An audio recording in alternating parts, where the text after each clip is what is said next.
Hello and welcome to the Claw studio here at the Royal Opera House and to this Insight, which is supported by Rolex. I'm Ian Skelly and tonight we're going to explore the magnificent masterpiece of a comedy, The Barber of Seville by Rossini, which begins its run here at Covent Garden on the 2nd of February. The story is a love story. It involves Rossina, beautiful and young, and her mysterious suitor, who appears in the balcony beneath the rooms where she is kept rather too closely under the watch of her overprotective guardian, Dr. Bartolo. And therein lies the problem. They must be cunning. She and her mysterious suitor must enlist the help of the local barber and factotum in order to outwit her calculating guardian, Dr. Bartolo, not least because he has designs on her and indeed on her considerable dowry. It's an opera that is dominated by the comedy of mistaken identities and ridiculous disguises, lots of heart-melting sequences and arias, lots of big choruses, and also a fairy tale ending which seems to elude the central characters at every turn. Well, it's a masterpiece by Rossini, but believe it or not, he composed it in just a space of 3 weeks in 1816, which makes it one of the earliest operas which is still continually performed around the world today. It has never fallen out of popularity, and it's little wonder. Well, this is a revival at Covent Garden of a production we saw a few years ago in 2005, when it was directed by two directors, Moshe Leisser and Patrice Courier. And they're back here to direct this revival. Two conductors are also involved in the run. One of them is making his debut at the house, Raphael Paere. We'll meet him a little later. He joins Christopher Willis to conduct a cast that includes Andrzej Filonczak and Igor Ashmetzina, Lawrence Brownlee, we have Konu Kim, Bryn Tervel, and Fabio Capitanici. So stay tuned as we explore this Technicolor production of this opera tonight, talking to members of the cast, hearing some of the music from the opera, and also meeting some of the creatives, beginning with those two directors. They're here. Would you please welcome Moshe Leisser and Patrice Courier.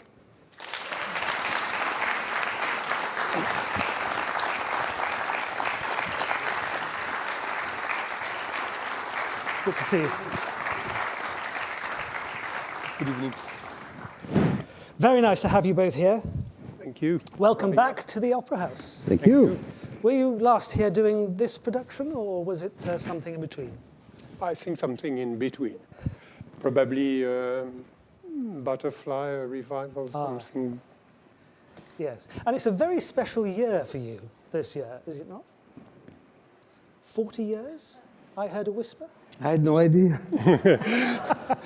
It seems like yesterday. It seems like So yes, you've been working together for 40 years, since the 1980s. Yes, Yes. indeed. And how did that come about? You must ask the singers. You must ask the singer. We don't know. It's like a second nature for us, so it's very hard to explain. It's because we met in Lyon when we were both assistants for different reasons, coming from different backgrounds and life. Yes. And we decided to work together because we had the same views about the opera and what it should be. And that's what kept us going together, really.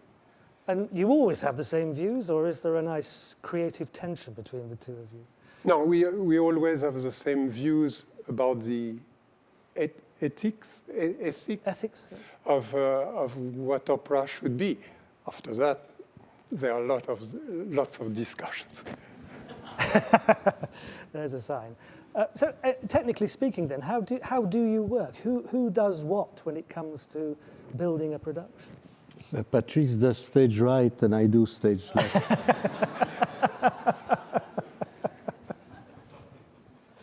True? No. No. It's very hard to explain. Basically, you're saying, how did you spend your life the 40 last years? Can you explain what your life is, what your job is? I could do that, but it would be so reductive of what it really is, what it is, a teamwork, not only us, but our set designer, costume designer, or light designer. It's a team that we've been working together for so many years because we believe that the important thing on an opera stage is to express some human truth, whether it's comedy or whether it's a tragedy. It is to really work on how the composer took words, libretto, dramatic situation, put them in music, make sure that we can receive that with how to say that, with a nowadays sensibility. So yes, maybe I tend to go, I'm more direct with the singers, and Patrice will be able in one sentence to tell to a singer what to do, while myself, I will bother a singer for half an hour for the same thing. But it's a double attack approach in a certain way. It comes very natural to us. I mean, I understand why the question, because you don't get usually two directors, and usually directors are so narcissistic about their, their view and my staging and my ideas. I really believe that opera is teamwork. It's teamwork, it's the conductors, it's the singers, it's putting everyone together. It's really an art of bringing everything together, and what we have in common is a score. So the idea is to bring out every juice, sparkle that is in that score. And in order to do that, well, two is not enough. How do the singers take to it, though? Because if they're used to having direction from one person, does it take a while for them to kind of get used to? You'll have to ask them. You'll ask them, but no, it's not a problem. I don't believe so. Yes, and in the rehearsal, you're both directing at the same time, as it were. I'm just trying to get it in my head as to how it works on a practical basis. Well, generally, yes. Generally, yes, we talk, but we make a point in never disagreeing in front of a singer, because it's impossible to be pulled in two directions. Yeah. But actually, honest to God, especially the revival, there is no point of I mean, the basic lines and guidelines of the shows are established. They were established in 2005. We should put a plate, established in 2005. And that hasn't changed. The challenge with the singers that we have now is to reinvent all that with them, not to try to copy what we've done, but to re-explain in every moment what the situation is, why they have to sing, a piano, a forte, why there is a stop, why there is a suspension, everything that there is in the score, and make theatrical sense out of that. I've spoken to directors who have directed revivals here, and they're always very diplomatic and careful to say that they follow the original director's ideas and keep very much to the letter. But I mean, this is a rare occasion for me. What do you think of the directors the first time around? Did they get it right? Have you changed things? Alors we make a point. Pardon, vas-y alors. They were absolutely right in 2005. No, I will tell you the truth. In 2005, when we created the show, for a reason or another, there was unbalance in different aspects of the show. It wasn't exactly what we wanted. When we came back the second time, we had the joy of having a certain Tony Papano conducting, and we had what at that time in 2005 is what we have today. It's a dream team of 2005. We have the dream team of 2023. But we had Papano, Josie Donato, Juan Diego Flores, Ferruccio Forlanetto, Alessandro Corbelli, and it was absolutely a joy to work on a revival in a very short period, but very intensely, to bring the sparkle, the real sparkle, because Rossini is difficult. People think that comedy is easy and that we're all having fun. Ask them if we have fun. We don't have fun, we work a lot. It is a lot of work to get things right, to make sure that it's not just comedy, but that it is real theater, that people are really answering one to the other, and to match the virtuosity of Rossini. It's just a lot of work. So where we write in 2005, it's always the same answer. A show is never finished.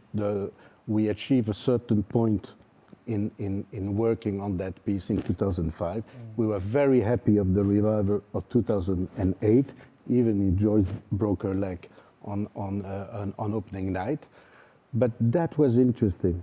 When she called us and said, listen, I know that I cannot do the staging because I am on a rolling chair. And the stage is raked. And the stage is raked. But she says, can I please still be performing this? And I swear to God that every intention that we have worked on during the rehearsal will be there. And we were home and they say,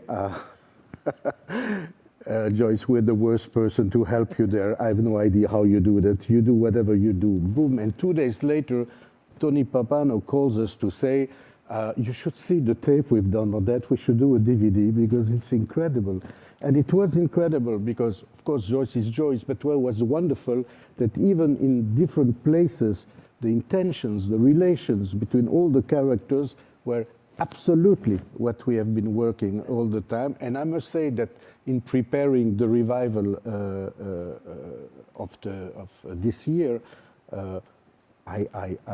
we both went and looked at the video because 2005 was before the war. Yeah.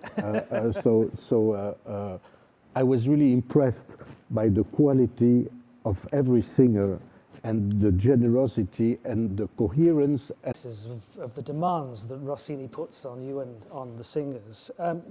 Your concept for this piece, I think it's worth talking about the set, which is quite claustrophobic, isn't it? And when you think of the Barber of Seville, the first image in my mind is always the balcony, that she's trapped up there. I mean, was that your starting point? It seems to be a big theme in the set design and the production. Well, yeah, well, it's certainly the box when we are in Bartolo's place. It's the place where she's locked in, so it's the box. Also, we believe in small space to play the comedy, something that's close to the public, and that's also acoustic help. I mean, that's a rule for us. The opera only exists through the singers. So you just try to help them. Well, it's a wooden box. But the idea is indeed that it's a closed box, and Rossini is trying to escape from this box. It's not a realistic house.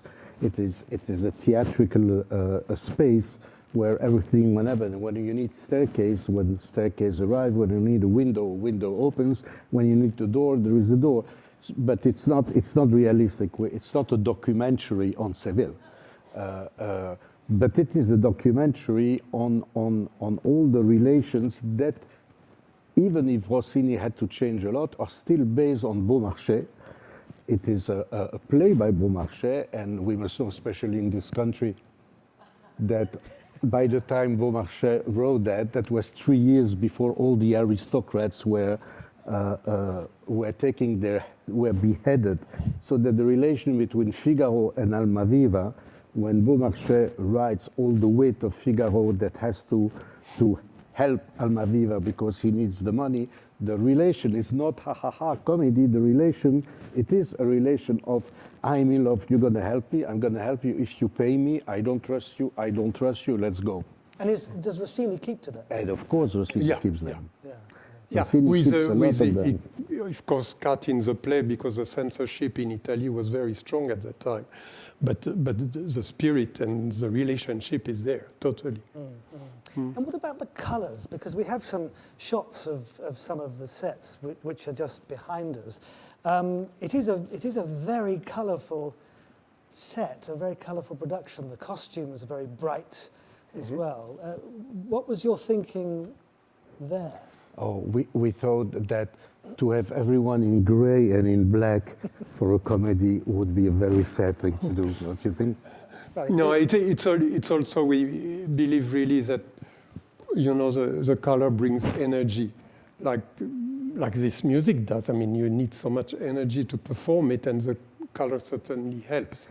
Rossini is joy, Rossini is energy, and Rossini is madness. Yes. No, it is. Yeah. It is. It's not a slapstick madness. It is human madness. It's obsession. It's love. It's desire. It's desire. It's betrayal. It's mischief. It's calumnia. It's all that. It's all these people that are obsessed with something. The amount of energy that Rossini brings in that music is incredible. So of course, we don't want pastel colors on that. I mean, Rossini, contrary to all the heroines of the 19th century, is not a weak lady introduced by a little flute and who's going to die by the end. But she's introduced with ba-bam, ba-bam, ba-bam, ba-bam, which means that she's not a feeble person. She's a real character. And Figaro, he has to think very fast to make sure to win his money. And Almaviva will go to anything in order to get to Rosina, etc., etc. Bartolo will do everything to keep her. I have to say that the energy of Rossini is his depiction of humanity. And he's not, it's not a depiction of, let's do something very funny, let's do something very clever, and we will laugh about all the situation the people are in, because the situation are very funny. But, I mean, the singers will testify, we always tell them, you do not know that you are in a comedy. You have to play your characters. We know it's a comedy, we look at it, but, you know, what is a comedy? If someone slips on a banana peel and breaks his neck, it's very funny, unless it's your grandfather. Yeah. Then it's very tragic. But basically, it's exactly the same thing. So it really depends how you look at it, what is the perspective of what's happening. And our job is to make sure that what's happening is something interesting and true and respond to the humanity of the characters. And towards the end of the second act, am I right that the set starts to wobble and eventually collapses? It's always a challenge. The finale of the Act 1 of the comedy of Rossini is always a challenge, because that's where it goes mad in the situation and musically, and you have to try to answer to that, you know, cynically. Yes.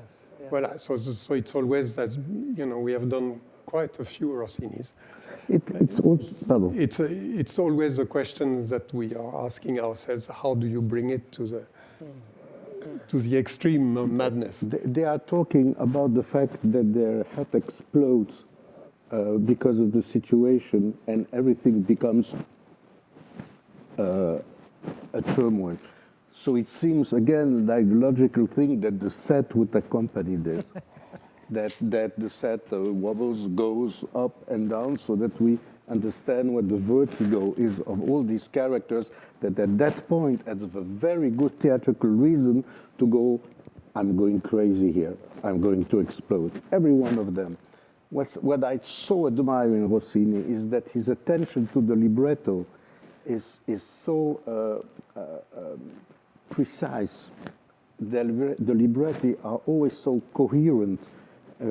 Every theme is interwoven till the very end. And when he writes music, he makes proposition, structure. Here we stop, here we go fast, here we go slow. And there is always a very good theatrical reason to do that. So in my eyes, we've done 10 Rossini production over since 1983. We've done a lot of Rossini production, and we were always struck by how much struck. Sorry, by how much Rossini has at the same time a musical dream and a theater dream. Yes. The You last just follow the score, basically. Sorry? You follow the score, basically. He tells you everything you need to know. No. He proposes a structure, and the structure is very open. You can, with that structure, interpret it with 1,600 different ways. And people say, yeah, Rossini, the music is the same whether it's a tragedy, whether it's a comedy. Yes, that's his genius. He doesn't write romantic music that tells you everything about what happens in the soul. He writes music so that the interpreters, the conductors, we can have an interpretation that make that music relevant and in really the situation. work. So it's always very open music. It's not closed music, what romantic music will become later. And the recitatives are tremendously important. I suspect that's where a lot of the relationships and, for that matter, the comedy is. So do you spend a lot of the time in rehearsal working on those rather than the action? I mean, how does it... No, we just wait for the music and the aria to come. The recits are not important. It's a lot of time. On the... You will ask them. Yeah. You will ask the... Recits are essential. And the reason why they're essential is because the first person that works on this recit is Rossini. I mean, he could have written operas without them, but they're so well written. The plot is so wonderfully elaborated to the recit, and they are funny. They're really comedy recit. If you do them well, it's a joy. If you don't spend time and go recit, aria, which unfortunately is often the case because there is not a lot of time, people tend to say, recits.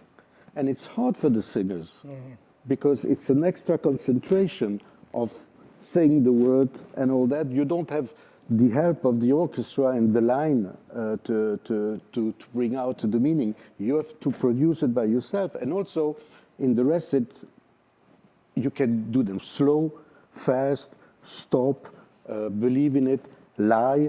I mean, everything is open. So there is a lot of work in deciding how we're going to do that, what is really happening, and that changes everything in the way you say it, the way you respond, and maybe the most difficult thing and the most enjoyable thing is that you have to work recit so that singers finally play ping pong with each other. That I'm saying this, you say this, I answer that. Because usually, not usually, but unfortunately, sometimes because of lack of time, everyone goes and says his replica, and while the other is saying something, he's preparing his next replica, so that you don't have a connection. Playing a recit, it's like playing with the ball. You throw the ball, you catch it, and you bring it back. Too many times, everyone throws a ball in any direction, so there is no game, and you go, okay, when is there an aria? But when there is really a game, it is the most fabulous thing in the world. But so yes, a lot of time on recits. It requires actors. Yeah. It's acting. Yes, Absolutely. acting, yes. Yes, yes. Well, look, thank you very much indeed for giving that insight into your production. You're welcome. Very welcome. I think everyone's you. now looking forward to seeing it, having heard what you've had to say about it. Patricia, thank you very much indeed. You're very Thank welcome. you. Thank you very much.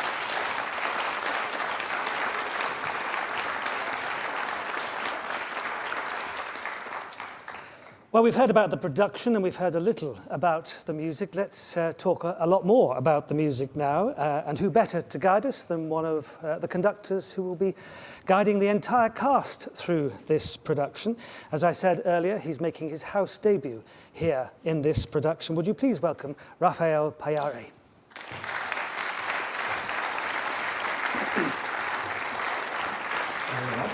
Good to see you.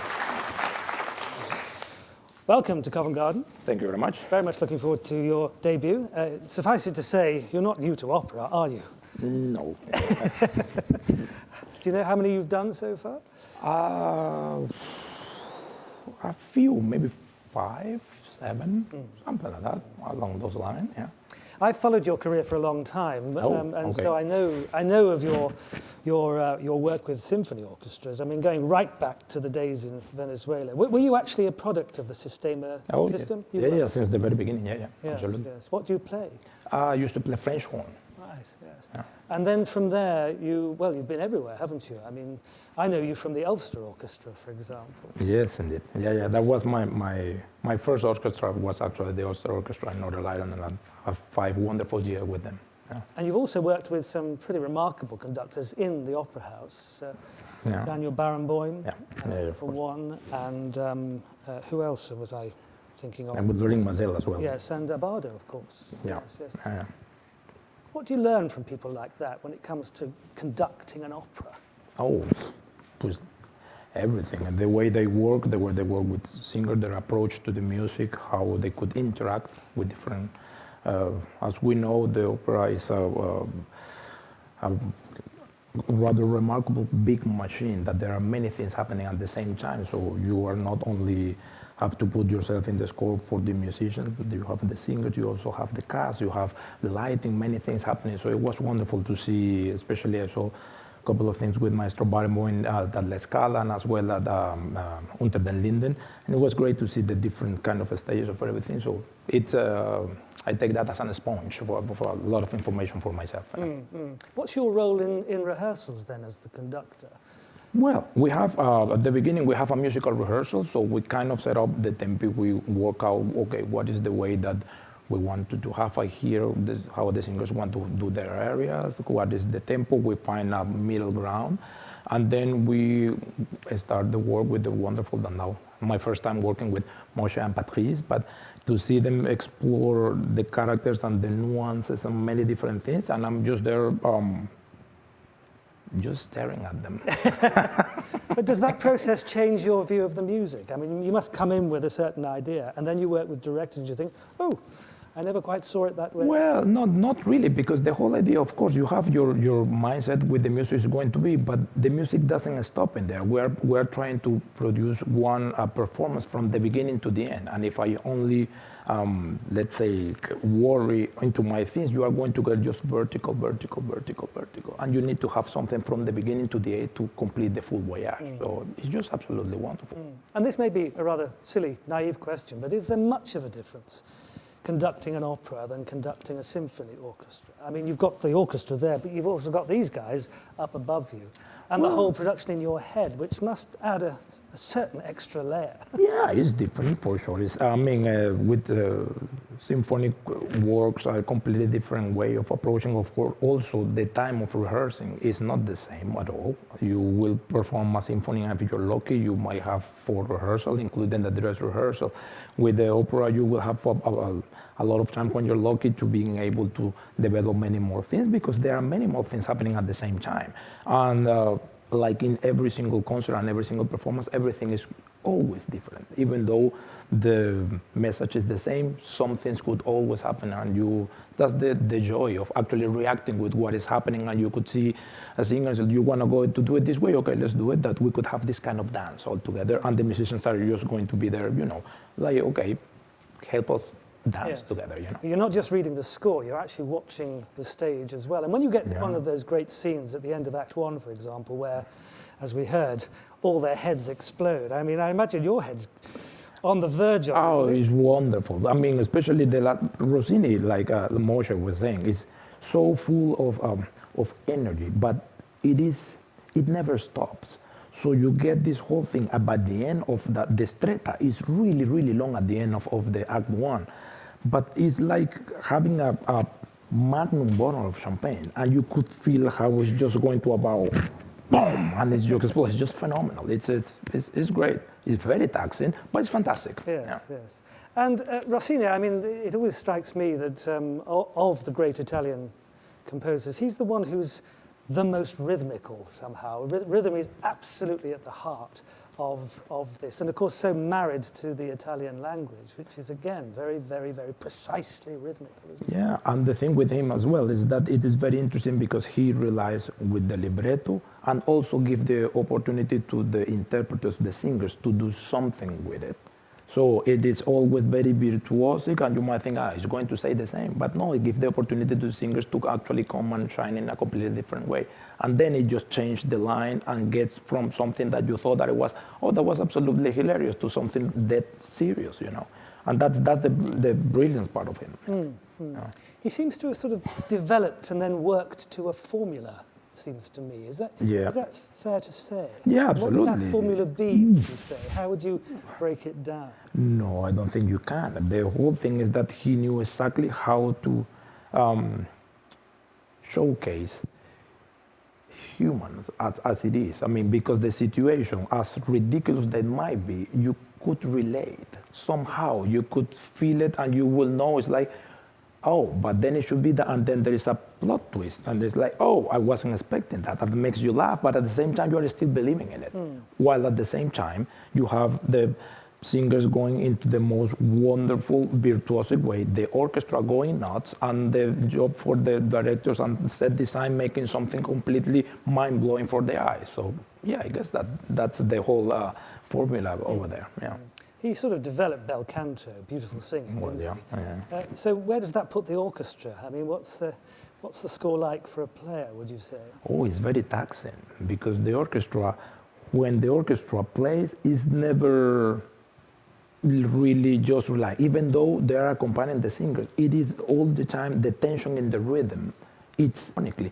But if the orchestra relaxes and do not play with the same spark, so it is an absolute balance of it. And it's I mean, the operas are the scores are long. Yeah. And you cannot just let your the gas, the pedal down. You have to go completely, and then when you think that it's going to be over, he writes another 7 minutes of an stretta that is really, really, really fast, and it's just fantastic. Sounds like an athletic process, I would say. Yeah, for sure. What do you make of this production from your point of view? Oh, it's wonderful. It's wonderful, and it's happened. It's great to see them cleverly. Moshe and Patrice, they put the singers into wooden box.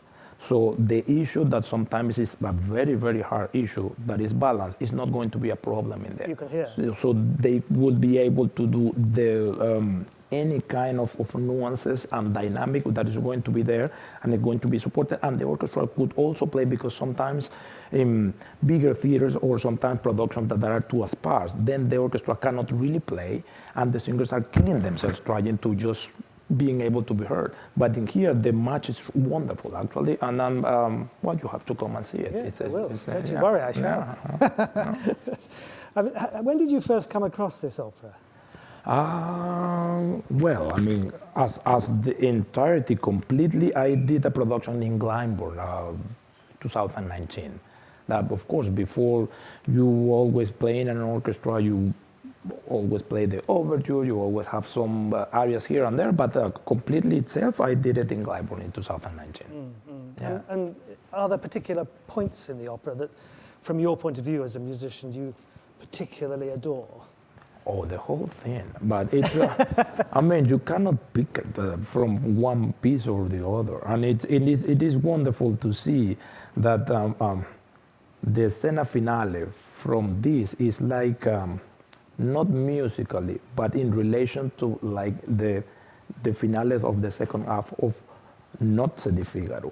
That when you think that it's going to stop, if just the plot gets bigger and larger and you get more and more people getting into this whole thing and beautifully aligned, you cannot get confused. So the plot, even though it gets very weird and crazy, you just get out ready for champagne because you just get a wonderful smile on your face. Yeah. Yes. You don't have too many rehearsals for this revival, do you? So what are you actually mainly focusing on in the rehearsals at the moment? Well, with the orchestra, we go straight to try to have the character, to try to have the articulation, to have the spark, and being together. I mean, this is the Royal Opera House Orchestra. This is, I mean, they are wonderful, wonderful artists, so they're having here, but it's just the idea to try to have and get to know each other, so they see amazing conductors here, so they could get used to my beat. We just talk a little bit about, I always love to talk about food, so it's just a little bit of, the sparkling part of it, like champagne, or sometimes for the articulation, I like to talk about pasta. It's like having spaghetti al dente, When you have in here, and if you don't get the right, let's say, marcato on it, it will be like if you go to a restaurant and you are waiting for a spaghetti al dente and then give you gnocchis. Yeah. You feel full, So having that, it is very easy. Everybody eats, everybody knows how gnocchi or a fettuccine or a spaghetti actually feels. So we just put a little bit of flavor here and there too, and then we'll serve it for the sit prova next week with the wonderful cast that we're going to have. Yeah. I think Rossini would be very proud of you if you think of his music as as food. My understanding is he enjoyed his food as much as his music. We're going to hear some music, actually. We've got one of our singers who is in this production, Konu Kim, who's going to join us in just a moment. What are we going to hear? Yeah, well, it's going to be the first aria of Conte Almaviva, which Konu is going to be having. It's this Eco Ridente. This is at the very beginning of the opera. We will have Fiorello, we'll have the orchestra in this case joining, but this is the first aria that is going to introduce the opera. So he's serenading Rossini at this point, Yes. or trying to? Well, he's trying to get Rossina to open the balcony and see him. As a matter of interest, musically, does his character, as it were, change? Because he's the one who wears all these different disguises. So does those different characterizations come through in the music? Well, the thing is that he knew what he was trying to do. He just need to disguise for it. But in the end of the thing, I mean, let's put it, and that's the beautiful thing, because there are a lot of layers. But if you see, if you try to put it a little bit in the simpler way, is one man trying to pursue love with this someone that he has seen from afar. Right. So, and then, of course, nothing is what it seems with Rossini. So, but yeah. Okay, Raphael, thank you very much indeed for sparing the time to come and talk to us. Raphael Pairi. Thank you.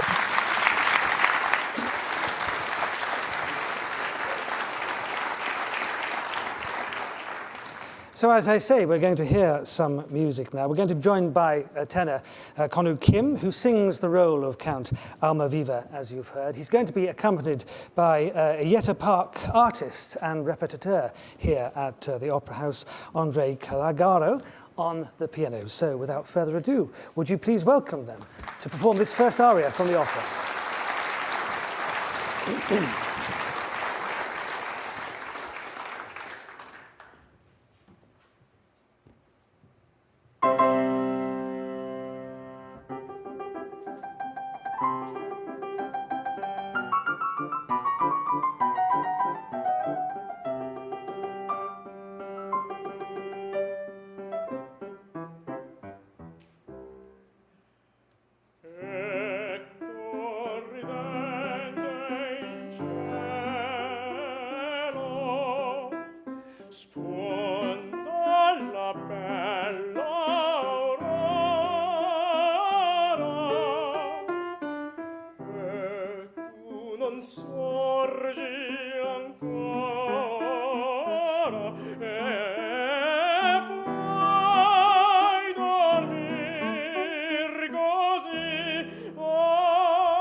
Felice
The wonderful aria Echo Ridente, the very first aria in the opera where it doesn't work. He doesn't get Rossini to open the doors on her balcony, and so has to work out a different way of seducing her, enlisting the help of the Barber of Seville. That was Konu Kim singing that aria, and he is in the production. Andre Caligaro was our pianist. Well, let's meet some other members of the cast now to give us more of a taste of this wonderful opera of relationships. Joining us now, we have 4 members of the cast. Igor Arkmetrina, Figaro is sung by Andrzej Filanczak. The Count Almaviva is sung by Lawrence Brownlee, and we also have tonight Fabio Capitanucci, who is singing Bartolo. Would you please welcome them all, please?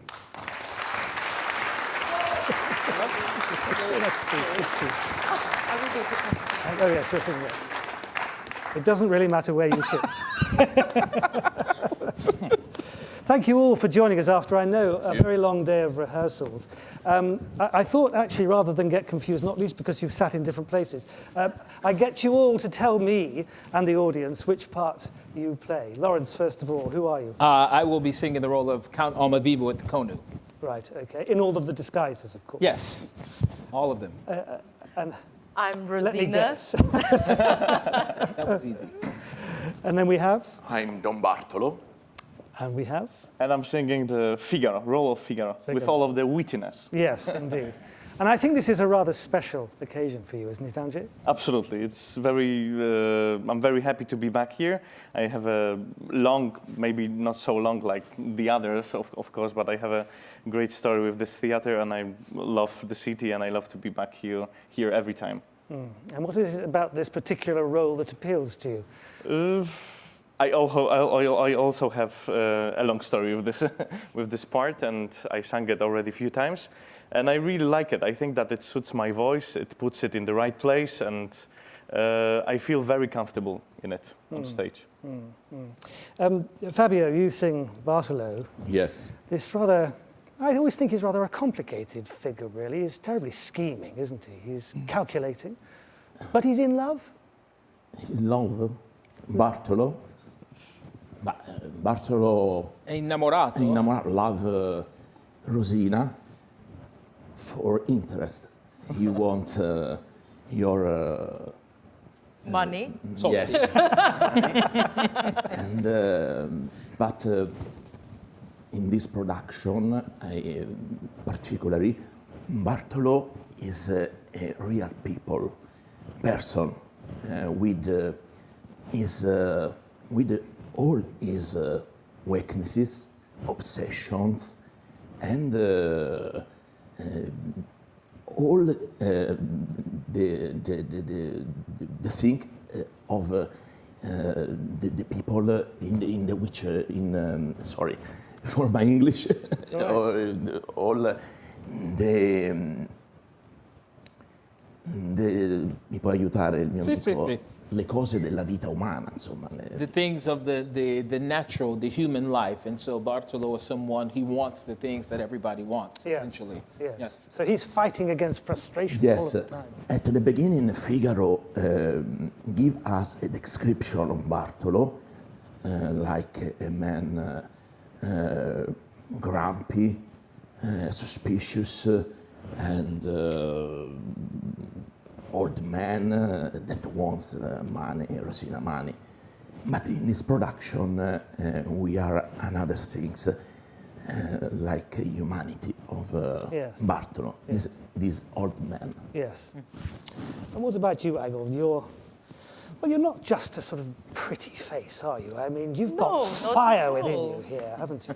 No, not at all. Rosina, she's very smart. She's very smart, and she knows what she wants. She wants freedom. And unfortunately, she's stuck in this house with this grumpy old man. Nothing personal. But in the story, she's stuck in this house, and she's young. She wants freedom. She's stubborn also in some way. She always will get what she wants, but in a very smart way. She always searches for some way to escape. And finally, she meets Almaviva, who is kind of fresh air for her. In the beginning, she hears this beautiful sound. When she sees him for the first time, she sees opportunity to escape. And of course, after, when story continues, she falls in love, because she never felt anything like this. She'd never been in love, and this is first time when she falls in love with such a handsome man. There is an aria. There is a point in an aria where you describe yourself as someone who does what she says, but then could become a viper. If, of course she can. She pretends to be a good girl. We all do. But when, how to say, she cannot just confront yes, yes. Bartola in a straight way and say, I want like this, I want to escape. No, it never will work. That you have to be more smarter when you're dealing with a man. to get what you want, you have to be smarter. And how smart are you, Lawrence? Are you just love-struck, I don't know. That's up for debate. But no, I think Almaviva is someone. The role of Almaviva, I think he is really taken by Rosina. I think he, being the Count, understands his position in society, in life. I think he knows that because of his wealth, because of his station, that he could probably have anyone, that he wants, and women maybe throw themselves at his feet. But I think he truly is infatuated by Rosina, and he wants to experience real love.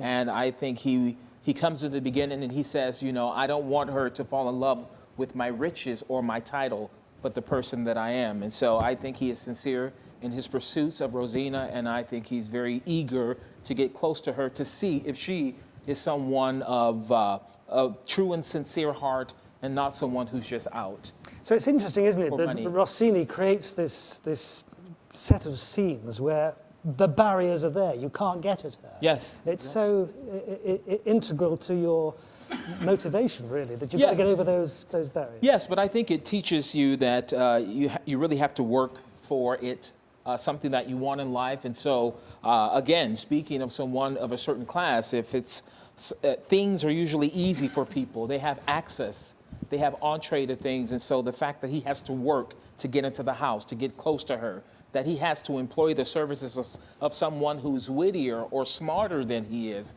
in order to get close to this person, because someone who's been groomed and trained to be a certain way, and he's at a loss. He has to seek out better advice, a better scheme, because someone who's more knowing in the ways of life than he is, this is the way that he gets close and gets what he wants, essentially. Well, let's ask that very character a question or two about that aspect. I mean, he is a brilliant schemer, isn't he, the Barber? Absolutely, yes, but Doesn't do much hair cutting, but yeah, this is actually the question. If he is a real barber, because what the title says to us, but I think that, in my opinion, he uses this job as his main one, just to gather people around his bottega, just to get to know all of the people in the city, just to look for the opportunity. And he's a man of an opportunity. He's not afraid of any kind of job. For example, he describes his duties in Bartolo's house as a barbiere, parrucchiere, which is the barber and somebody who takes care of wigs. This is already a great opportunity because, as we know, back in the days, aristocrats had many wigs for different occasions. So every day, at least twice, maybe he will get paid, And then he says, chirurgo, which is surgeon, botanico, which is botanist, special, which is specialist, God knows what does it mean really, and veterinario, so he also takes, care of pets. And he sums it up as il faccendier di casa, which probably we can translate as a man who does stuff in the house, So he's not afraid really of any kind of job when it goes to transferring someone's money from someone's pocket into his. I think so. I don't mean that he's a thief. I don't think that he does things, like tricky, to trick someone. I think that he just wants to offer his service instead of to get paid, and that's it. And it can be played in a rather sort of flat way, a rather stereotypical way, a Yes. rather caricature. Yes. I mean, in this production, we've already heard, what you're trying to do is anchor this in humanity. So how have you done that with the Barber? I mean, are there occasions where you could go much further and think, oh no, that's just too ridiculous, I want to keep it real? Yeah, somehow we have this mental image of him being a hairdresser, but being very flair, you know, a little bit dance there, you know, do this stuff, do this very quick. Of course, he is quick, but in his mind. And here we do it more organic. He is a very hard-working man. He can be a little bit bored, but by his life, a little bit tired. But he knows that he has to do it every day, and he has to be faster than anyone. He has to be more clever than anyone to get paid, and that's it. I think that this is his task, and he's very focused on it. So when the opportunity comes, for example, when Conte d'Almaviva arrives, this is the thing what now he's working on, and that's it. And Fabio Bartolo, he ends up getting the money, doesn't he? He gets the money. Does that surprise him, do you think? Poi che ti spiego? Sì, Lui ha sorry. detto alla fine che lui riceve soldi, Yes. quindi per te è una sorpresa che lui può prendere quei soldi. Sì, it's surprise, but Bartolo is very happy to take money at the final. And for this reason, he's very happy. Yeah. Yes. And what is your relationship with the music teacher, Don Basilio? What's your relationship with him? But I think that Basilio and Bartolo is very funny, but because they are loser. The people enjoy laughing of losers. Yes. I think. Yes. This is the real. You have some wonderful reason. duets, don't you, with him? Yes. And, some Like, compliment. it's a big pleasure to sing with Bryn. It's fantastic. Yes. Yes. And what about the music? Because, I mean, as we've already heard, from the very start, Rossini does not hold back for any of you. I'm trying to work out who to ask first this question. You sing the first one, don't you? Yes. And then we have well, we have you, of course, coming in with I'm the the very second famous one, piece. And then your aria, which hits the stratosphere from the very start, doesn't it? The notes are pretty high. Is that tremendously challenging as a singer for all of you? Please chip in. Okay, I'll start. It's very interesting because I've been fortunate to sing this role. I think I counted maybe 23 different productions in my life. Really? And so I'm one of the elder statesmen in the cast. Yes. I'm Yes, one of the please. older ones, but So you won't forget your lines. I hope not. Oh, good. I hope not, and but I have to say, this role of Almaviva is always very interesting because from the beginning he's in disguise. So if you think about the other characters, they all come and have a real entrance aria. Rosina does. Of course, Figaro has the big bombastic largo, the most important and recognizable piece in the opera. So he has it. Then you have Don Bartolo, Basilio, of course, La Calunnia. Then you have Don Bartolo. Almaviva never really gets a chance to say who he is. He's in disguise. He's describing himself as a student.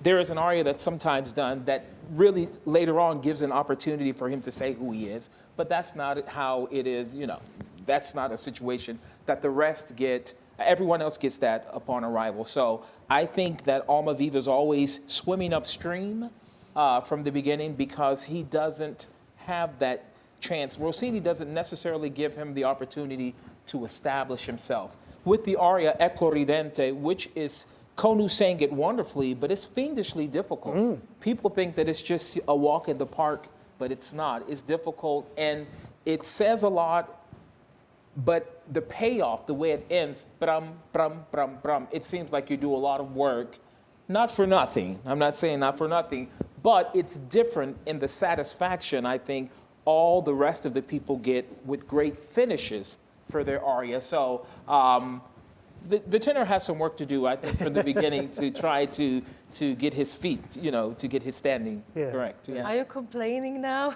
Am I complaining? No, I'm not complaining. I'm not complaining nor campaigning. I'm just saying. Tenors always have great arias. Here we go. And now, at least once in a while, you don't have an aria. See why It's they fine. love tenors. Fair enough. Sopranos have quite a few as well. Yes. Talk me Yeah, through. but I'm a mezzo-soprano. Yeah, Well, still soprano in the name. So. Okay. Can we bring in another Almaviva? There's another one. Talk me through some of the challenges that Rossini places Well, on I your think shoulders. Rossini is one of the greatest composers who wrote buffo opera, and his intentions are very clear. Like, every note has a reason. It's emotional reason, meaning, you're explaining things, and it's very clear. And so, sometimes as a singer, we have this intention when we just lose some of the important moments because, of course, we think how to sing beautifully everything that audience will love it. And sometimes, of course, we can forget about the true meaning, what composer put there. With the little pause, with the little staccato, or with this high note or the low note, why it's happening in that particular moment. And before you had this discussion about recits. Yes. That's a terrible things for the singers, because of course we care more sometimes about aria, and we lose the connection with the recits. And the great opportunity now to work with Moshe and Patrice, where we have such a detailed work with each recit, and sometimes we spend more time for making each recit real, and to believe into that, to put the real comedy, not the acting comedy, to understand through our view, and put something which is related to our characters, to our personalities, and to the personality of the character, to combine everything, to unite everything. That's a big challenge. But when you do everything together, it works. And I hope audience will enjoy it. I hope we will do a great job. We will try. We try really hard. And Angie, you've got the most famous opening aria of all time, I would suggest. I mean, is that terrifying? Here at Covent Garden? A little bit, absolutely. You sing off stage, I presume, to begin with, do you? Yes, I start like this, but then I enter the stage. But in general, I think that this whole piece is just a vocal show-off. In general, he knew that there is another Barbiere di Sevilla wrote already by Paisiello, so he really had to care about every note, as Eigel said. But about this aria, it's interesting because I remember that once during workshops in Zurich, Leonucci, who sang this role, like 1,000 times or even more, he said that every time he felt a little bit of stress before this aria, because this is so difficult to start from up there, Yeah. You cannot go higher in this baritone tessitura. And with us baritones, it's very interesting that we warm up mostly, like vocally, middle voice or lower middle voice. But the upper part of our voice is like you hit it once, twice. We are happy that it's there. We keep it like this. Let's hope on stage that it will stay. So, to start with the high G, like twice at least, and then the high A, it's already a big challenge. Yes. And I don't know, I've often wondered whether the Barber is Rossini, in the sense that he's sort of channeling his own voice and views through your character. I mean, what do you think about that? For His sure. observations about the dynamic are very precise, aren't they? He's overseeing it all. Yes, yeah, absolutely. Rossini during his life had to find his way of living, you know, in our world. I think that he was always looking ahead of the era. But I think that we cannot forget that Rossini is that Figaro is a personification of Beaumarchais, and this is the real Figaro, because Beaumarchais was always against the aristocrat. He sort of started the French Revolution. He knew the meaning of money. He always wanted to earn some, and he did everything to get it. And also he bought himself an aristocrat title, you know, and he had this title just to start this French Revolution, just to go against the French aristocrats. Well, we're coming to a close, but I just want to ask all of you what you think of this production. I know you've got your directors there in the corner. No. Listening. No holds barred. They're not listening. What do you make of this? And perhaps what are your highlights? What do you look forward to the audience seeing most? You want me to start again? Okay. Fine. See, I learned well. And so, no, you know, the thing is, I've worked with Patrice and Moïse several times, and I think this may be the third or fourth show that we've done together. And for me, it's always a great joy to come back to them. I give them a lot of credit for just hopefully my growth as an actor. One of the things that I think, I was told by Moïse, he said, as a singer, you have to be a listener on stage. You have to listen. You have to let the weight and the timing of the word affect you. And even today, we were talking about it. You can't know ahead of time because we have to tell a story across the footlights. And the listeners have to know in real time what's happening. And so telegraphing things is not permitted. The big phones, hey, we're going to make comedy. That, you know, what's important to them is to play real situations with real emotion and to try to tap into what's happening, how it would react in real life without making gestures of what we think someone thinks is whatever. And so it's always an opportunity for me to go back to the workshop and to work on how I express myself physically, musically, how the music taps into what the physicality says and what is seen across across the footlights. And so it's always bringing it back to the real foundation of being a comedic actor or a singer that communicates well. So it's a great pleasure to do their productions. And those riotous moments where you're all racing around and your heads are exploding, etc. I mean, and also the set is moving. I mean, yes. the challenges that you all face in this production as singers must be quite enormous for you.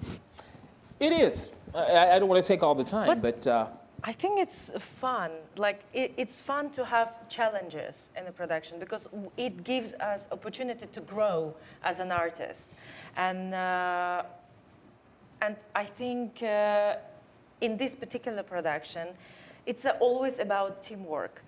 As Moshe and Patrice said, it's a ping pong, and we have to react to each other's behaviors, each other's sentences, and be quite precise and present with every staging, but at the same time to not forget to live on stage at the same time.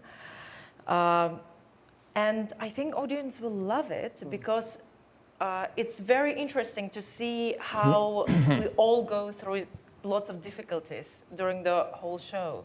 Each character has hundreds of challenges, which we have to go through to get our goals, to get our our dreams, and what we go for it. And Fabio, do you have a favourite moment in the opera, something that you're keen people should remember? There are different moments, but I think the aria of Bartolo with the scioglilingua is syllabato. It's a very important moment and funny, but difficult, and called aria of dentiera in Italy. But it's very important to realize the word, clear word, yes, for to to have a good esito. Buon esito. Esito. To have a good. To have a good esito. Exit. To have a good. An exit. But yeah. Yeah. Yes. Yes. It's a very important moment. And Andrzej, do you have a particular highlight of this? I would say that, of course, obviously in an aria as an entrance, but I have to say that for now, my favorite part are all of the recits. And, and of course, we want to highlight this. And I want to add something about this organic acting. And, you know, all of us, we did some productions, and it's very hard to get rid of these habits which we have in our roles, you know, to just, you know, make comedy, to just do something funny, say something in a very funny way. You know, getting rid of this sometimes cheap action puts the spotlight on the Beaumarchais play and music of Rossini, and this is the genius which we have to highlight in this production. The set is it's very simple. That's why it highlights our action and our presence on stage puts the spotlight on Beaumarchais' play. Well, you certainly whetted our appetite for this production. Thank you all four of you for joining us after a very long day of intense rehearsals, as I gather. So thank you very much for joining us this evening. Our members of the cast. Pleasure.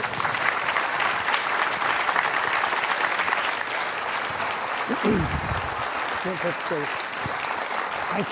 you.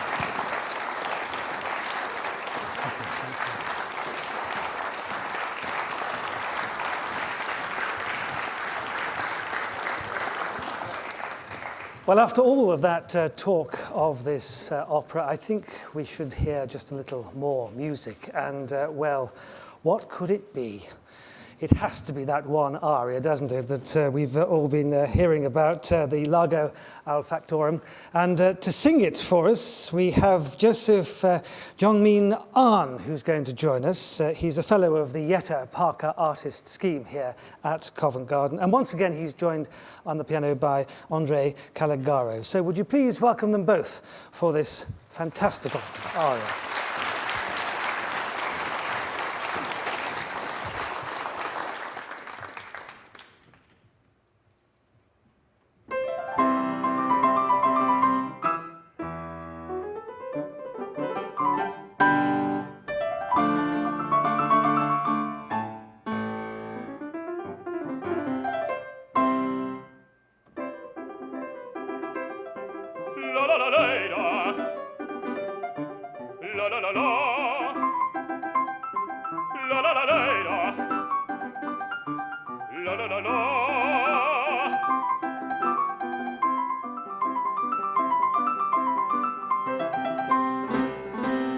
Largo al factotum della città, largo. La presta bottega che la mangia presto.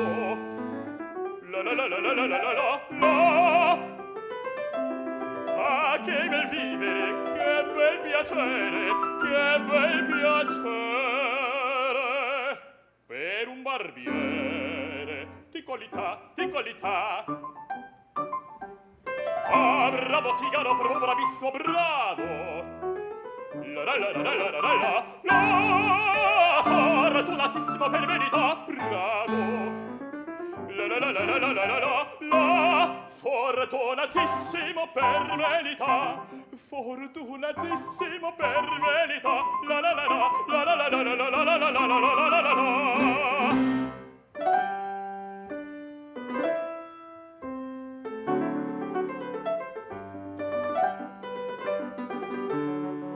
Pronto a far tutto la notte e il giorno, sempre d'intorno idillo sta. Miglior che un cane per valere, vita più nobile non si dà.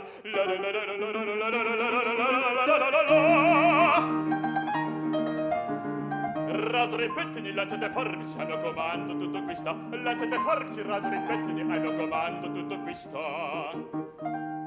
Ve la risorsa, poi del mestiere, con la donnetta, col cavaliere, con la donnetta, la, col cavaliere, la la la la la la la la la la. Che bel vivere, che bel piacere, che bel piacere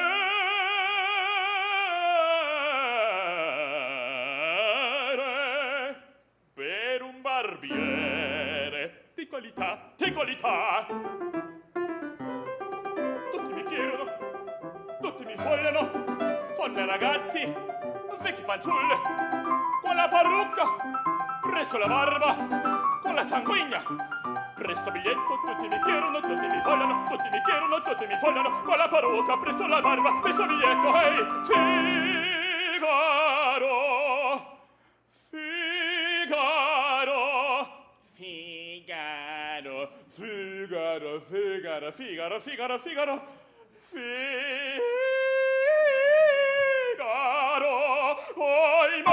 oimè, che furia, oimè, che folla, uno alla volta, per carità, per carità, per carità, uno alla volta, uno alla volta, uno alla volta, per carità. Figaro, son qua, ehi Figaro, son qua, Figaro qua, Figaro là, Figaro qua, Figaro là, Figaro su, Figaro giù, Figaro su, Figaro giù. Prontissimo, sono come fulmine, sono il factotum della città, della città, della città, della città, della città. Bravo Figaro, bravo rabissimo, bravo Figaro, bravo rabissimo, ad fortuna, ad fortuna, ad fortuna, la vacherà, la la la la la la la la la la la la la la la la la la, ad fortuna, ad fortuna, ad fortuna, la vacherà. Sono il factotum della città, sono il factotum della città, della città, della città.